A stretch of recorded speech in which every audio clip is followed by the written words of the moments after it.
o sim por trás do não.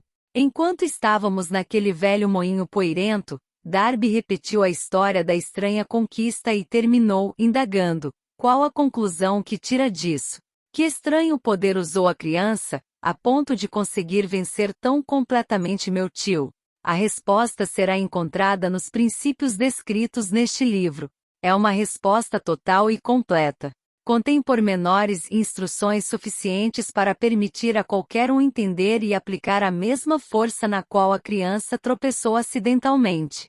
Conserve a mente alerta e observar exatamente o estranho poder que veio salvar a menina. Terá um vislumbre desse poder no capítulo seguinte. Algures neste livro encontrar a ideia que aguçara seus poderes receptivos, colocando, sob suas ordens, em seu próprio benefício, o mesmo poder irresistível.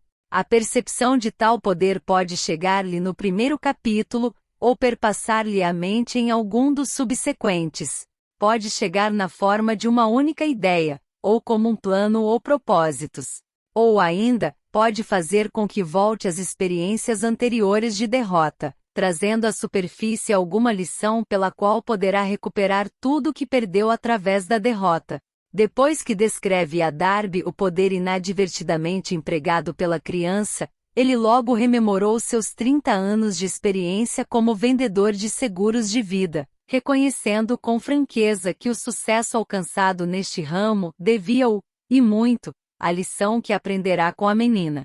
Darby salientou: todas as vezes que um cliente em potencial tentava levar-me na conversa sem comprar, eu via aquela criança, parada no velho moinho, os grandes olhos fulgurantes de desafio e dizia a mim mesmo: tenho de conseguir esta venda. A melhor parte das vendas se processou depois que as pessoas diziam não. Recordou também o erro que cometera, ao recuar a apenas 3 passos do ouro. Mas afirmou, aquela experiência não passou de uma bênção disfarçada. Ensinou-me a continuar continuando, por mais duro que fosse, lição essa que eu tinha de aprender, antes de poder ter êxito no que quer que fosse. As experiências de Darby eram bastante comuns e simples, mas continham a resposta aos desígnios da vida, portanto, eram-lhe tão importantes quanto a própria vida. Aproveitou as 2 experiências dramáticas porque as analisou, encontrando a lição que ensinavam. Mas o que acontece ao homem que não possui nem tempo, nem vontade de estudar o fracasso, em busca do conhecimento que pode conduzir ao sucesso? Onde e como aprenderá ele a arte de converter a derrota em trampolins para a oportunidade? Em resposta a essas perguntas e que este livro foi escrito, com uma ideia sensata você alcançará sucesso. A resposta exigiu a descrição de 13 princípios, mas lembre-se ao ler, que a resposta que você procura às perguntas que o fizeram refletir sobre a singularidade da vida, pode ser encontrada em sua própria mente, por meio de alguma ideia, plano ou propósito, aptos a surgir na mente durante a leitura. Uma ideia sensata é tudo o que necessitamos para alcançar sucesso. Os princípios descritos neste livro contêm os meios e modos de criar ideias úteis. Antes de prosseguirmos abordando a descrição de tais princípios, acreditamos que você merece receber essa importante sugestão. Quando as riquezas começam a vir, vêm com tal rapidez, em tal abundância, que a gente se pergunta onde se escondiam durante todos aqueles anos estéreis. Esta é uma declaração surpreendente, ainda mais se tomarmos em consideração a crença popular de que a riqueza só vem aos que trabalham duramente e por longo tempo. Quando você começar a pensar e a enriquecer, observará que a riqueza começa com um estado de espírito, com decisão e propósito, com trabalho pequeno ou árduo. Você e todos os outros devem estar interessados em saber como se adquire o estado de espírito que atrai riquezas. Eu passei 25 anos pesquisando, porque também quis saber quão ricos os homens se tornam desse modo. Observe atentamente. Assim que você dominar os princípios desta filosofia e começar a seguir as instruções para a aplicação daqueles princípios, seu estado financeiro começará a melhorar e tudo o que você tocar começará a transformar-se numa vantagem em seu próprio benefício. Impossível? Absolutamente. Uma das principais fraquezas humanas é a familiaridade do homem comum com a palavra impossível. Sabe todas as regras que não dão certo. Sabe todas as coisas que não podem ser feitas. Este livro foi escrito para os que procuram as regras que tornam os outros bem-sucedidos e estão dispostos a arriscar tudo nessas regras. O sucesso chega àqueles que têm a consciência do sucesso.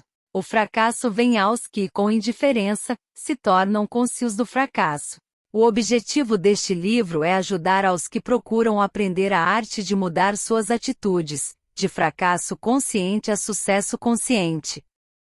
Outra fraqueza encontrada em gente demais, e o hábito de medir tudo e a todos, por suas próprias impressões e crenças. Algumas pessoas que lerem isto acreditam que não poderão pensar e enriquecer, porque seus hábitos de raciocínio foram calçados na pobreza, necessidade, miséria, fracasso e derrota. Essa gente infeliz lembra-me um chinês proeminente, que foi à América para ser educado no sistema americano. Frequentou a Universidade de Chicago. Um dia, o presidente Harper encontrou o jovem oriental no pátio, parou para bater um papo com ele, durante alguns minutos, terminando por indagar o que é que mais o impressionara como sendo a característica principal do povo americano. Ora, exclamou o estudante, a estranha forma dos olhos. Vocês têm os olhos puxados. O que dizemos nós dos chineses? Recusamos acreditar naquilo que não compreendemos. Cremos, tolamente, que nossas próprias limitações são a medida certa das limitações. Certamente os olhos dos outros estão puxados, porque não são iguais aos nossos. O quero e o obterei. Quando Henry Ford decidiu produzir seu famoso motor V8, quis construir um motor com todos os 8 cilindros colocados num só bloco. Deu aos engenheiros as instruções necessárias para fazer um projeto da máquina. O desenho foi feito no papel, mas os engenheiros concordaram, unanimemente, em que era impossível engastar um motor de 8 cilindros numa só peça. Ford disse, façam-no de qualquer maneira. Mas replicaram, é impossível. Continuem, ordenou Ford, e permaneçam no serviço até conseguirem, não importa quanto tempo leve. Os engenheiros continuaram. Nada mais lhes restava fazer senão permanecer no quadro da Ford. Passaram-se 6 meses e nada aconteceu. Outros 6 meses se passaram e ainda. Os engenheiros tentavam todos os planos concebíveis para executar as ordens, mas a coisa parecia fora de dúvida, impossível. No fim do ano, Ford conferenciou com os engenheiros, que novamente lhe informaram que não tinham encontrado jeito de executar-lhe as ordens. Vão em frente, teimou Ford. Quero-o e o obterei. Prosseguiram então, e como por passe de mágica o segredo foi descoberto. A determinação de Ford vencera mais uma vez. Talvez esta história não tenha sido descrita com absoluta precisão, mas em resumo e no conteúdo, está correta. Tire suas deduções, você que quer pensar e enriquecer, do segredo dos milhões Ford, se puder não será preciso procurar muito. Henry Ford foi um sucesso, porque entendeu e aplicou os princípios do sucesso. Um deles é o desejo, o conhecimento do que se quer. Lembre-se da história de Ford enquanto lê e assinale as linhas nas quais o segredo de sua estupenda realização foi descrita.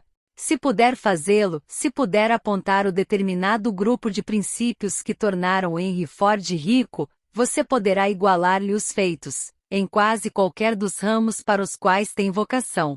Um poeta percebeu a verdade. Quando Henley escreveu estas linhas proféticas, sou o dono do meu destino, capitão da minha alma, deveria ter nos informado que se somos donos do nosso destino e capitães da nossa alma, é porque temos o poder de controlar nossos pensamentos. Deveria ter nos contado que nosso cérebro fica magnetizado pelos pensamentos dominantes que abrigamos na mente e que por meios que não são familiares a nenhum homem esses imãs atraem para nós as forças, pessoas, circunstâncias da vida que se harmonizam com a natureza dos nossos pensamentos dominantes. Deveria ter nos contado que antes de podermos acumular riquezas em abundância, devemos imantar nossas mentes com um desejo intenso de riquezas. Devemos tornar-nos desejosos de dinheiro, até que esse desejo nos leve a criar planos definidos para adquiri-lo. Mas sendo poeta e não filósofo, Raleigh contentou-se em declarar a grande verdade em forma poética, deixando aos que o seguiram a interpretação filosófica de suas linhas. Pouco a pouco a verdade se revelou, até que agora parece certo que os princípios descritos neste livro contêm o segredo do domínio de nosso destino econômico. Um jovem compreende seu destino. Estamos prontos, agora, a examinar o primeiro destes princípios. Mantenha o espírito aberto e lembre-se, ao ler, de que não são invenção de ninguém em particular. Os princípios funcionaram para muitos. Você poderá empregá-los em seu próprio e duradouro benefício. Achará fácil e não difícil fazê-lo. Há alguns anos, fiz o discurso de formatura no Salem College em Salem, na Virgínia Ocidental.